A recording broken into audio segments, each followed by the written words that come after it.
Hi అండి, welcome to NRK tutorials. నేను మీ నీరజ రామకృష్ణ అండి. ఇవాళ మనము బాలల హక్కుల గురించి నేర్చుకుందాం, ఓకేనా?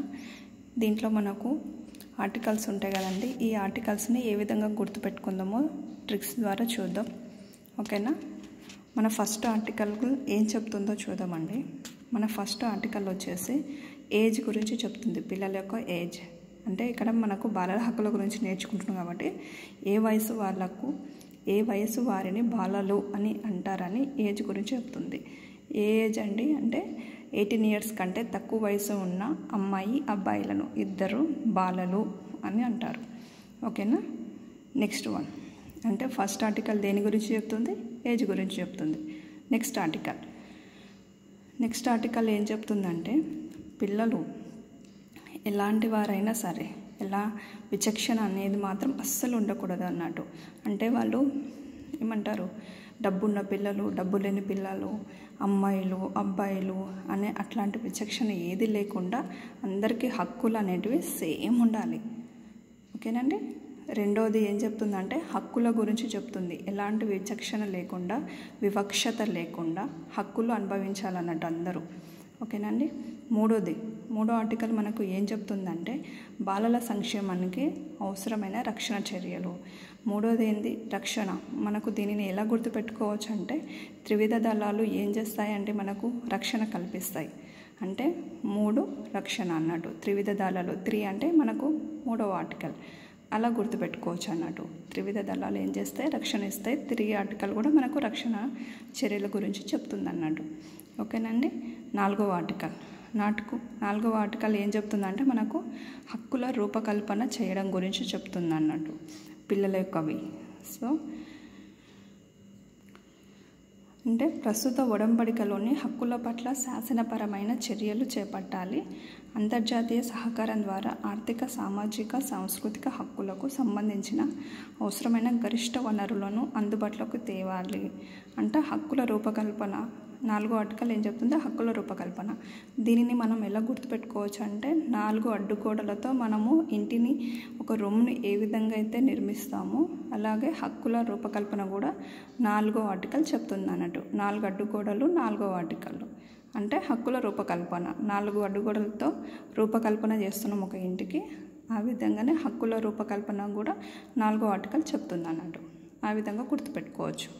ఫిఫ్త్ వన్ ఏం చెప్తుందంటే శిశువుకు చట్టరీత్యా బాధ్యులైన తల్లిదండ్రుల, సంరక్షకుల బాధ్యతలను, హక్కులను విధిగా గౌరవించే హక్కు. అంటే పిల్లల అభివృద్ధి కోసం కుటుంబాలకు మార్గదర్శకత్వం. ఏం చెప్తుంది? ఐహిక బంధాలకు మార్గదర్శకత్వం. ఐహిక బంధాలంటే ఇక్కడ మనకు వచ్చేసి పిల్లల్ని ఎలా చూసుకోవాలి, వాళ్ళ తల్లిదండ్రులు కానీ వాళ్ళ యొక్క గార్డియన్స్ కానీ, వాటి గురించి చెప్పేది 5వ హక్కు, ఐహిక బంధాలు అన్నట్టు. ఆ విధంగా గుర్తుపెట్టుకోవచ్చు. నెక్స్ట్ ఆర్టికల్ వచ్చేసి జీవించే హక్కు గురించి చెప్తుంది. మనుగడ పొందే హక్కు, అభివృద్ధి చెందే హక్కు. అంటే మనం దీనిని ఎలా గుర్తుపెట్టుకోవచ్చు? 6వ ఆర్టికల్ ఆరు బయట జీవించే హక్కు గురించి చెప్తుంది. 7వ ఆర్టికల్ ఏం చెప్తుందంటే పుట్టుకలను నమోదు చేయించుకునే జాతీయత గుర్తింపు పొందే హక్కు, తల్లిదండ్రులు ఎవరో తెలుసుకునే హక్కు. అంటే 7వ ఆర్టికల్ మనకి ఏం చెప్తుందంటే జాతీయతను పొందే హక్కు. పుట్టగానే బాబు ఏం చేస్తాడండి? ఏడుస్తాడు కదా. ఏడుపుని వినగానే మనం ఏం చేయాలంటే బాబు పుట్టిండు అని వానికి జనాభా లెక్కలో వానిని నమోదు చేసుకోవాలన్నట్టు. నమోదు చేసుకోవడం అంటే ఏంటి? వానికి జాతీయతను పొందే హక్కును మనం కల్పించినట్టే. 7వ హక్కు ఏంటిది? 7వ ఆర్టికల్ ఏం చెప్తుంది? ఏడుపు వినగానే మనం వాడిని నమోదు చేస్తాం కాబట్టి దేంట్లో? జనాభా లెక్కల్లో నమోదు చేస్తాం. జనాభా లెక్కలు అంటే అది జాతీయతనే అన్నట్టు కదండి. సో ఆ విధంగా గుర్తుపెట్టుకోవచ్చు. జాతీయతను పొందే హక్కు 7వ హక్కు, ఓకేనా? అంటే ఏడుస్తారు అట్లా గుర్తుపెట్టేసుకోండి. 7వ హక్కు అంటే ఏడ్చిన వెంటనే పిల్లగాడు పుట్టిండు అంటే వాడు మంచిగా బ్రతికి ఉన్నాడు, సో వాడిని జనాభా లెక్కలకు తీసుకోవచ్చు, మనకి మన జాతీయతను పొందే హక్కు ఉందని గుర్తుపెట్టుకోవచ్చు. 8 తన గుర్తింపు, కుటుంబ సంబంధాలను కాపాడుకునే హక్కు. అంటే 8 ఏం చెప్తుందంటే గుర్తింపును పొందే హక్కు గురించి చెప్తుంది. అంటే ఏంటి? తన ఐడెంటిటీని చెప్తుంది. ఏడెంటిటీని అని గుర్తుపెట్టుకోండి. ఐడెంటిటీని కాస్త ఏడెంటిటీని అనేది అనే విధంగా చేస్తా అన్నట్టు. ఆ విధంగా గుర్తుపెట్టుకోవచ్చు హక్కును. 9వ ఏం చెప్తుందండి? తల్లిదండ్రుల నుండి విడిపోకుండా రక్షించుకునే హక్కు. అంటే కుటుంబాలతో కలిసి ఉండే హక్కు గురించి చెప్తుంది. అంటే మనకు ఎట్లా గుర్తుపెట్టుకోవచ్చు ఈ 9వ ఆర్టికల్ని అంటే నవమాసాలు మోసిన తల్లిదండ్రులను వదలకుండా ఉండే విధంగా గుర్తుపెట్టుకోవాలన్నట్టు. అంటే నవమాసాలు తల్లి మోస్తుంది కదా అంటే పిల్లల్ని, అమ్మాయినో అబ్బాయినో మోస్తుంది కదా, అలాంటి తల్లిదండ్రులను విడిచి ఉండొద్దు అన్నట్టు, విడిపోకుండా ఉండే హక్కును చెప్తుంది 9వ ఆర్టికల్. నవమాసాలు మోసిన తల్లిదండ్రులను విడిచి ఉండకుండా ఉండే విధంగా చెప్తుంది మనకు. అంటే విడిపోకుండా రక్షించుకునే హక్కు గురించి చెప్తుంది అన్నట్టు. మనకు 10వ ఆర్టికల్ ఏం చెప్తుందండి?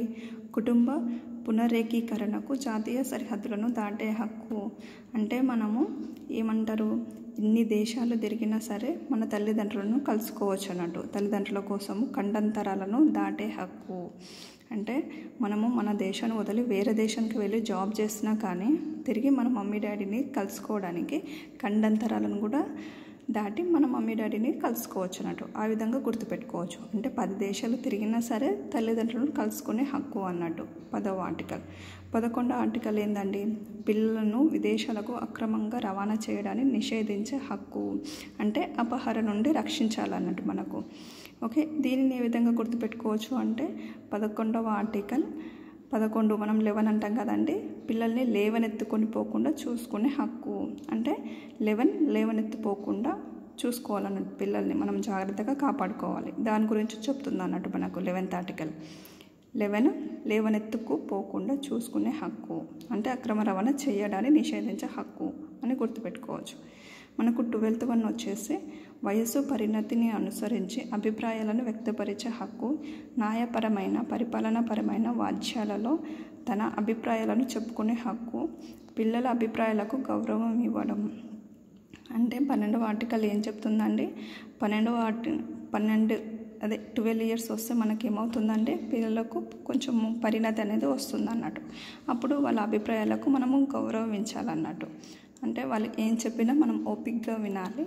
వాళ్ళ యొక్క మాటల్ని కానీ వాళ్ళ యొక్క అభిప్రాయాలను కానీ మనం గౌరవించాలన్నట్టు. అంటే 12వ ఆర్టికల్ ఏం చెప్తుంది? వాళ్ళ పరిణతి గురించి చెప్తుంది, వాళ్ళ అభిప్రాయాలకు గౌరవం ఇవ్వడం గురించి చెప్తుంది అన్నట్టు. ఆ విధంగా గుర్తుపెట్టుకోవచ్చు. 13th ఆర్టికల్ ఏం చెప్తుందండి? వాక్ స్వాతంత్రపు హక్కు. అంటే స్వేచ్ఛగా తమ ఆలోచనలు వ్యక్తం చేయడం. అంటే 13 అంటే టీనేజ్ వస్తుంది కదండి, అప్పుడు వాళ్ళ different types of things thoughts వస్తుంటాయి అన్నట్టు. వాటి ఆలోచనలను స్వేచ్ఛగా వ్యక్తపరచవచ్చు అన్నట్టు 13 ఏళ్ళు వచ్చాక వాళ్ళకు. అంటే 13వ ఆర్టికల్ స్వేచ్ఛగా తమ ఆలోచనలను వ్యక్తం చేసే హక్కు గురించి చెప్తుంది అన్నట్టు. 11వ ఆర్టికల్ ఏం చెప్తుందండి? ఆలోచన, మనస్సాక్షి, మత స్వాతంత్రపు హక్కు. అంటే స్వేచ్ఛగా ఆలోచించుకోవడం, నచ్చిన మతాన్ని ఎన్నిక చేసుకోవడం అన్నట్టు. 14th ఆర్టికల్ ఏం చెప్తుందంటే దీన్ని ఏ విధంగా గుర్తుపెట్టుకోవచ్చు అంటే 14 లోకల్లో తిరిగినా మనం ఏ మతాన్నైనా ఎంచుకోవచ్చు అన్నట్టు. 14వ ఆర్టికల్ 14 లోకల్లో తిరిగిన ఏ మతాన్నైనా సరే ఎంచుకోవచ్చు అనే కోడ్ ద్వారా మనం ఈ ఆర్టికల్ని గుర్తుపెట్టుకోవచ్చు. నెక్స్ట్ 15th ఆర్టికల్ ఏం చెప్తుందండి? 15 సమూహాలు స్థాపించుకునే హక్కు, ఒక చోట సమావేశం అయ్యే హక్కు. మనం దీన్ని ఏ విధంగా గుర్తుపెట్టుకోవచ్చు అంటే 15 మంది కలిసి ఒక గ్రూప్గా ఫామ్ అయ్యారని అనుకోండి అన్నట్టు. ఓకేనండి, 15 మెంబర్స్ కలిసి ఒక గ్రూప్గా ఫామ్ అయ్యారు, వాళ్ళందరికీ ఒక చోట సమావేశం అయ్యే హక్కు గురించి చెప్తుందని గుర్తుపెట్టుకోండి. 15th ఆర్టికల్ వచ్చేసి. 16th వన్ ఏం చెప్తుందండి? ఏకాంతవాస హక్కు. అంటే మనం దీనిని ఏ విధంగా గుర్తుపెట్టుకోవచ్చు అంటే 16వ వయసులో ఏకాంతముఖమైన బాగానే ఉంటుంది. అంటే అది అమ్మాయి అయినా సరే అబ్బాయి అయినా సరే వాళ్ళ యొక్క ఫేస్ ఎట్లా ఉంటుందంటే మెరిసిపోతూ ఉంటుంది. అంటే కొంచెం చాలా బాగుంటారు అన్నట్టు. ఆ విధంగా గుర్తుపెట్టుకోవచ్చు. ఓకేనండి, ఏం ఫీల్ కావద్దు. ఓకేనా? అంటే దీన్ని ఏ విధంగా గుర్తుపెట్టుకోవచ్చు? 16 ఏళ్ళ వయసులో ఏకాంతముఖమైన బాగానే ఉంటుంది. ఆ విధంగా గుర్తుపెట్టుకోవచ్చు అన్నట్టు మనం 16th ఆర్టికల్ని. నెక్స్ట్ 17th ఆర్టికల్ ఏం చెప్తుందండి? బహుళ ప్రసార సాధనాల నుంచి సమాచారాన్ని పొందే హక్కు.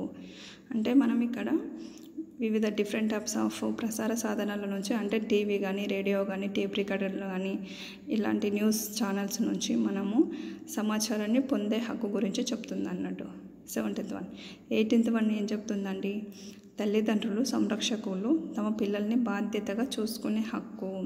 అంటే దీనిని మనం ఏ విధంగా గుర్తుపెట్టుకోవచ్చు అంటే, మనకు 18 ఇయర్స్కి మనకు ఏమంటారు ఓటు హక్కు అనేది వస్తుంది కదండి. అప్పటి వరకు మనం పిల్లల్ని ఏ విధంగా చూసుకోవాలి? బాధ్యతగా చూసుకోవాలన్నట్టు.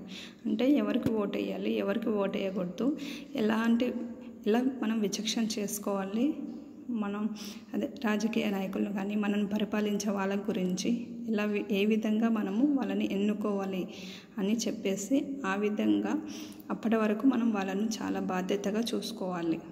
సో ఆ విధంగా గుర్తుపెట్టుకోవచ్చు అన్నట్టు. 18th ఆర్టికల్ ఏంటండి? 18 ఇయర్స్ వరకు పిల్లల్ని బాధ్యతగా చూసుకునే హక్కు గురించి చెప్తుంది అన్నట్టు. Next one 19th one article ఏం చెప్తుందండి? అన్ని రకాల హింసలు, నిందలు, నిర్లక్ష్యాలను నిషేధించే హక్కు, శారీరక మానసిక దౌర్జన్యం నుంచి రక్షణ. అంటే దీనిని ఏ విధంగా గుర్తుపెట్టుకోవచ్చు అంటే, నిర్లక్ష్యాలను నిషేధించే హక్కుగా గుర్తుపెట్టుకోవచ్చు. 19 నిర్లక్ష్యాలను నిషేధించే హక్కు. మనకు 20వ ఆర్టికల్ ఏం చెప్తుందండి? కుటుంబ పర్యావరణాన్ని కోల్పోయిన పిల్లలకు రాజ్యం నుంచి ప్రత్యేక సహాయాన్ని, సంరక్షణను పొందే హక్కు. అంటే అనాథ పిల్లల సంరక్షణ. మనకి 20వ ఆర్టికల్ ఏం చెప్తుందండి? అనాథ పిల్లల సంరక్షణ. దీన్ని ఏ విధంగా గుర్తుపెట్టుకుంటారంటే, 20 మంది అనాథ పిల్లలను మనం సంరక్షిస్తున్నామని గుర్తుపెట్టుకోండి మీ దగ్గర ఉన్న ఆశ్రమంలో. ఓకేనండి? 20 మంది పిల్లల్ని ఏం చేస్తున్నారు? మీరు సంరక్షిస్తున్నారు అన్నట్టు, మీకు దగ్గరలో ఉన్న ఆశ్రమంలో అన్నట్టు. ఓకేనా? 21 వచ్చేసి దత్తత సమయంలో హక్కులు. దత్తత తీసుకున్న పిల్లలకు సంబంధించిన హక్కులు. అంటే మనకు 21 ఇయర్స్కి అబ్బాయిలకు వచ్చేసి మ్యారేజ్ ఏజ్ వస్తుంది కదండి. ఆ విధంగా గుర్తుపెట్టుకోండి. వాళ్ళకు మ్యారేజ్ సమయానికి మనం దత్తత తీసుకుంటున్నాం అని అట్లా ఆ విధంగా గుర్తుపెట్టుకోండి. 21వ ఆర్టికల్. ఓకేనండి? 22 ఆర్టికల్ శరణార్థులైన పిల్లల హక్కులు. అంటే భద్రత కారణాల వల్ల ఒక దేశం విడిచి మరొక దేశంలో ఆశ్రయం పొందుతున్న పిల్లల హక్కులు. 22 మనం ఏ విధంగా గుర్తుపెట్టుకోవచ్చు అంటే, 2 పాదాలను 2 సార్లు శరణు వేడారు. అంటే ఇక్కడ పాపం కదండి, అనాథ పిల్లలు కదా, వాళ్ళకి ఏం చేయాలో తెలియదు అన్నట్టు. తెలియకపోయేసరికి వాళ్ళు ఏం చేస్తున్నారంటే వారి యొక్క పాదాలను నమస్కరిస్తున్నారు అన్నట్టు. 2 పాదాలను 2 సార్లు నమస్కరిస్తున్నారు. ప్లీజ్ హెల్ప్ మీ అంటే ఆ విధంగా గుర్తుపెట్టుకోవచ్చు. ఓకేనా? మనకు 23rd ఆర్టికల్ ఏం చెప్తుందంటే, మానసిక శారీరక వికలాంగ పిల్లల హక్కులు. దీన్ని ఏ విధంగా గుర్తుపెట్టుకోవచ్చు అంటే, 23 కాబట్టి పిల్లలకు కళ్ళు ఉండేది 2 కళ్ళు కాదు, వాళ్ళకు 3 కళ్ళు ఉంటాయి. 3వ కన్ను అనేది జ్ఞాననేత్రం అనే విధంగా గుర్తుపెట్టుకోవచ్చు. 23rd ఆర్టికల్ ఏమని గుర్తుపెట్టుకోవచ్చు? మానసిక వికలాంగుల పిల్లలకు, అదే శారీరక వికలాంగుల పిల్లలకు 2 కళ్ళు కాదు 3 కళ్ళు ఉంటాయి. అది 3వ కన్ను ఏంది? జ్ఞాననేత్రం కలిగి ఉంటుంది. అంటే శారీరక వైకల్యం కానీ ఇలాంటి దివ్యాంగులకు అసలు నార్మల్గా ఉండే పిల్లల కన్నా ఎక్కువ గ్రాస్పింగ్ పవర్ చాలా ఎక్కువ ఉంటుంది అన్నట్టు. ఏ విషయాన్నైనా తొందరగా గ్రాస్ప్ చేస్తారు. అదేవిధంగా ఎక్కువ చాకచక్యంగా ఉంటారు. చాలా వాళ్ళకున్న టాలెంట్స్ నార్మల్ పిల్లలకు కూడా ఉండవు అన్నట్టు. వాళ్ళకి ఇంకా ఎక్స్ట్రా టాలెంట్స్ కూడా ఉంటాయి అన్నట్టు వికలాంగ పిల్లలకు. ఓకేనండి? ఆ విధంగా గుర్తుపెట్టుకోవచ్చు దాన్ని. నెక్స్ట్ 24th ఆర్టికల్ ఏం చెప్తుందంటే, ఉన్నత ప్రమాణాలతో కూడిన ఆరోగ్యాన్ని పొందే హక్కు. అంటే ఆరోగ్యము, నీరు, చక్కటి వాతావరణం. దీన్ని ఏ విధంగా గుర్తుపెట్టుకోవచ్చు అంటే, మనం 24 hours మన హెల్త్ని డైట్ ప్లాన్ చేసుకోవడం అన్నట్టు. మనకు డేలో 24 hours ఉంటాయి కదండి. మన 24 గంటలు మన యొక్క ఆరోగ్యాన్ని జాగ్రత్తగా కాపాడుకుంటున్నాం అని గుర్తుపెట్టుకోండి. అది ఆరోగ్యంలో అయినా సరే, నీటిలో అయినా సరే, చక్కటి చుట్టూ వెదర్ కూడా చాలా చక్కగా నీట్గా శుభ్రంగా పెట్టుకోవడంలో పొందే హక్కు అన్నట్టు. ఓకేనా? నెక్స్ట్ ఆర్టికల్ 25th ఏం చెప్తుందండి? శారీరక లేదా మానసిక ఆరోగ్యం బాగాలేని వారిని నియమిత కాలంలో పర్యవేక్షణ సమీక్ష చేయడం. అంటే 25th 25 ఏళ్ళకి ఏం చేస్తున్నామండి అంటే, వానికి హెల్త్ ఇష్యూస్ వచ్చిందన్నట్టు. అంటే మానసిక ఆరోగ్యం బాగాలేదన్నట్టు. వాటి యొక్క పర్యవేక్షణ మరియు సమీక్షణ చేసుకునే హక్కు గురించి చెప్తుంది 25th వన్. 26th ఏం చెప్తుందండి? సామాజిక భద్రత హక్కు. అంటే ప్రభుత్వాలు పేద కుటుంబాలకు ఆర్థికపరమైన, సామాజికపరమైన భద్రతను అందించాలి. అంటే 26 మనకేం చెప్తుందండి? సామాజిక భద్రతను హక్కు గురించి చెప్తుంది అన్నట్టు. అంటే కొంచెం పూర్ పీపుల్స్ ఉంటారు కదండి, వాళ్ళ గురించి ప్రభుత్వాలు అనేటివి పట్టించుకొని వాళ్ళ యొక్క ఆర్థిక స్థితిగతులు మెరుగుపరచడానికి కొంచెం హెల్ప్ చేయాలన్నట్టు వాళ్ళు. ఓకేనండి, ఆ విధంగా గుర్తుపెట్టుకోవచ్చు. నెక్స్ట్ వన్ వచ్చేసి 27th ఆర్టికల్ తగు జీవన ప్రమాణాలను పొందే హక్కు. అంటే ఏ విధంగా ఆహారంలో కానీ దుస్తుల్లో కానీ రక్షణలతో కానీ కూడిన నివాసంను పొందే హక్కు. అంటే మనం దీన్ని ఏ విధంగా గుర్తుపెట్టుకోవచ్చు అంటే ఫుడ్ లేకపోతే చాలామంది ఏడ్చే వాళ్ళు ఉంటారు కదండి, ఆ విధంగా గుర్తుపెట్టుకోవచ్చు అన్నట్టు. 27 అంటే ఫుడ్ ఒకటే కాదు, దుస్తులు మరియు రక్షణ లేక చాలామంది ఏడుస్తారు. 27 ఏడుస్తారు. ఒక్క విషయంలో కాదు, ఫుడ్ లేకుండా దుస్తులు వేసుకోవడానికి బట్టలు లేకపోయినా ఏడుస్తారు, వాళ్ళకు ఉండడానికి ఇల్లు లేకపోయినా ఏడుస్తారు అని ఆ విధంగా గుర్తుపెట్టుకోండి. ఓకేనా. నెక్స్ట్ వన్ వచ్చేసి 28th ఆర్టికల్ ఏం చెప్తుందంటే విద్యను పొందే హక్కు. అంటే దీనిని ఏ విధంగా గుర్తుపెట్టుకోవచ్చు అండి అంటే యాక్చువల్గా మనకు 5 ఏళ్ళకు కొద్దిమంది పిల్లలు 8 ఏళ్ళకు విద్యను పొందుతారు కదండి. ఇక్కడ ఏ ఏజ్లో విద్యను పొందుతున్నాడంటే 28 ఇయర్స్కి విద్యను పొందుతున్నాడని గుర్తుపెట్టుకోండి. ఓకేనండి. అంటే విలేజ్లలో కొద్దిమంది పిల్లలు చిన్నప్పుడే స్కూల్కి వెళ్ళారు కదండి, వాళ్ళు 5 ఇయర్స్కే వెళ్ళారు అన్నట్టు. నార్మల్గా మనము 5 ఇయర్స్కే ఇప్పుడు స్కూల్కి పంపిస్తాం. ఇంకా కొద్దిమంది నర్సరీ, ఎల్కేజీ, యూకేజీలు అయితే 3 ఇయర్స్కే స్కూల్కి పంపిస్తారు కదండి. మనకు పాతకాలంలో 8 ఇయర్స్కి పంపించేవాళ్ళు అన్నట్టు. దానిని ఈ విధంగా గుర్తుపెట్టుకోవచ్చు. 8 ఏళ్ళకు కాదు, 28 ఏళ్ళకు స్కూల్కి వెళ్ళి విద్యను పొందుతున్నాడు అని గుర్తుపెట్టుకోండి. విద్యను పొందే హక్కు 28 ఏళ్లకు విద్యను పొందుతున్నాడు అన్నట్టు ఆయన స్కూల్కి వెళ్ళి, ఆ విధంగా గుర్తుపెట్టుకోవచ్చు. ఓకేనా. నెక్స్ట్ ఏంటంటే 29th ఆర్టికల్ ఏం చెప్తుందంటే శిశువు చదువు ద్వారా కొన్ని లక్ష్యాలను తప్పనిసరిగా సాధించవలసిన హక్కు. చదువు యొక్క అంతిమ లక్ష్యాన్ని తెలిపే హక్కు.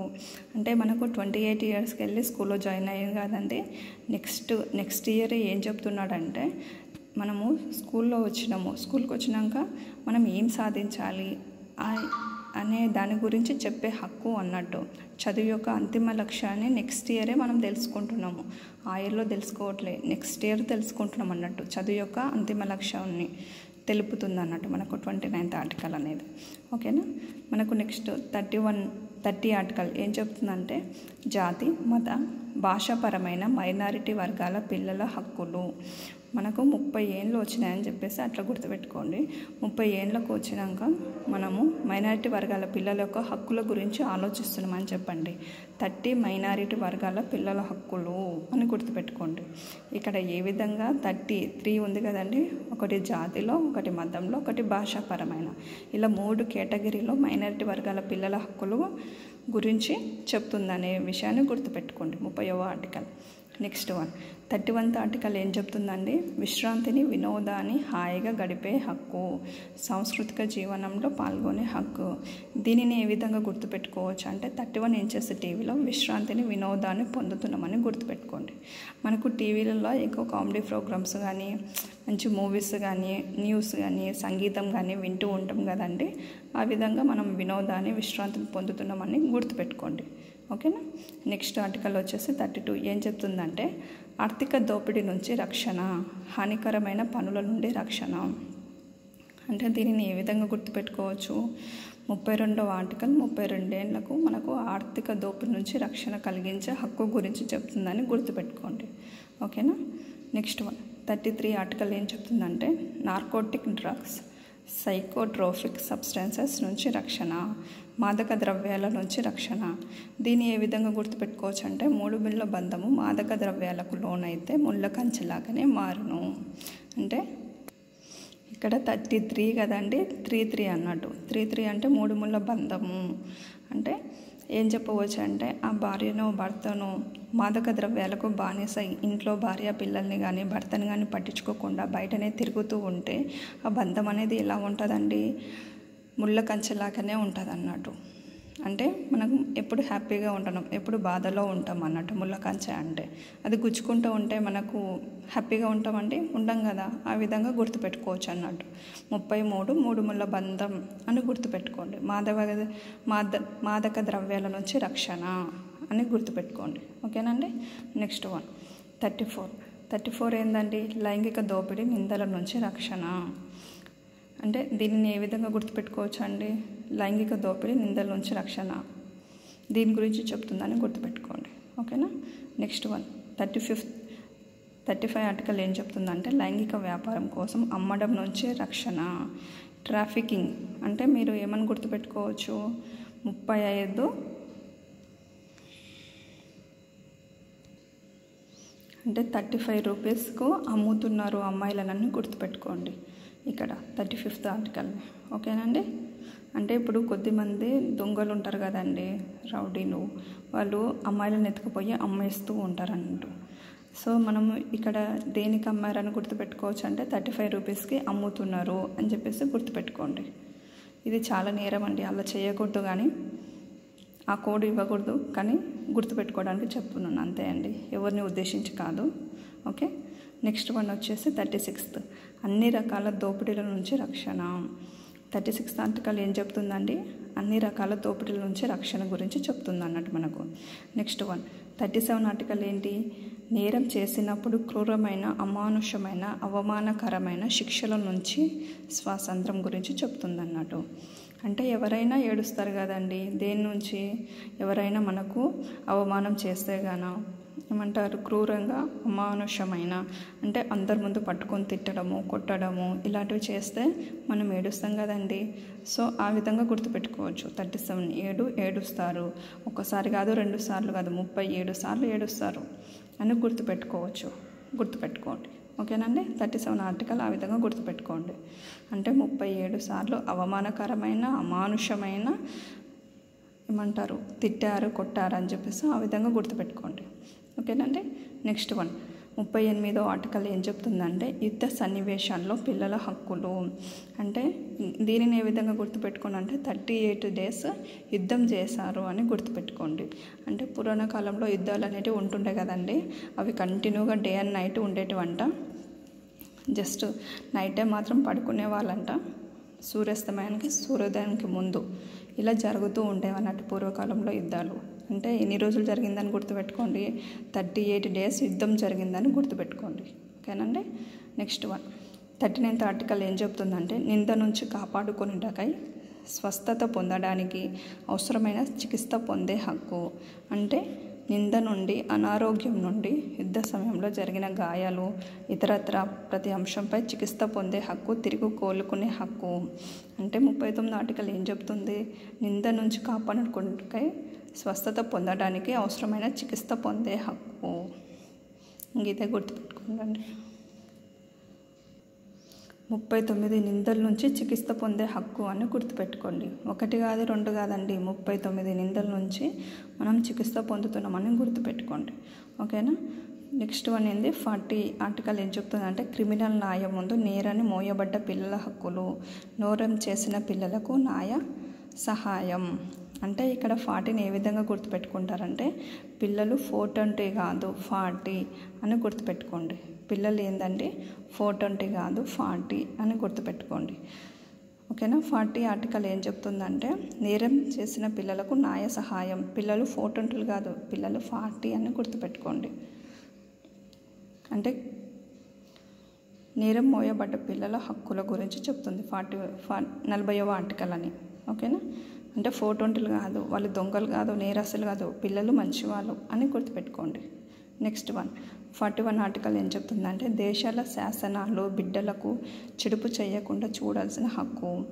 ఈ హక్కుల కంటే ఇంకా ఏమైనా మెరుగైన న్యాయాలు పిల్లలకు బాగా ఉపయోగపడతాయి అని అనుకుంటే వాటిని అమల్లోకి తీసుకొని రావచ్చు. అంటే దీన్ని ఏ విధంగా గుర్తుపెట్టుకోవచ్చు అండి అంటే దేశంలో ఉన్న శాసనాలు అంటే పిల్లలకు చెడు చేయొద్దు అన్నట్టు, చెడు చేయకుండా మంచిని మాత్రమే చేయాలి అని ఆ విధంగా గుర్తుపెట్టుకోండి. ఓకేనా.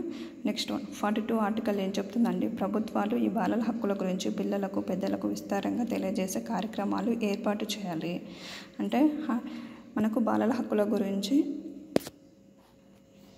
ఈ హక్కులన్నిటి గురించి మనం కార్యక్రమాలను నిర్వహించి పిల్లలకు, పెద్దలకు అందరికీ తెలిసేలా చేయాలన్నట్టు మనం. ఓకేనండి. నెక్స్ట్ మనకు ఇంకా 43 నుంచి 54 వరకు కూడా ఆర్టికల్స్ ఉంటాయంటండి. అవన్నీ ఏం చెప్తాయంటే ఆయా దేశ ప్రభుత్వాలు, యుఎన్ఓ కానీ, యూనిసెఫ్ కానీ ఇవన్నీ సంస్థలు ఉంటాయి కదా, ఈ బాలల హక్కులను ఎలా సమర్థవంతంగా అందజేయాలి, లాంటి అంశాలపై కార్యక్రమాలు చర్యలు చేపడతాయంట. ఓకేనా అండి. ఎక్కడి నుంచి ఎక్కడి వరకు అంటే 43 నుంచి 54 వరకు ఉండే ఆర్టికల్స్. ఇవన్నీ ఎక్కడివి అంటే యుఎన్ఓ కానీ యూనిసెఫ్ సంస్థలు కానీ ఈ హక్కుల గురించి కార్యక్రమాలు అన్నిటివి నిర్వహించి అందరికీ తెలియజేయాలి అని చెప్పేసి చెప్తుందంట ఈ ఆర్టికల్స్. ఓకేనండి. మీకు కన్నా ఈ వీడియో నచ్చినట్టయితే అంటే మీకు నేను చెప్పిన కోర్స్ నచ్చి మంచిగా మీరు గుర్తుపెట్టుకున్నట్లయితే ప్లీజ్ లైక్ అండ్ షేర్ మీ అండ్ సబ్స్క్రైబ్ మై ఛానల్ అండి. Thank you.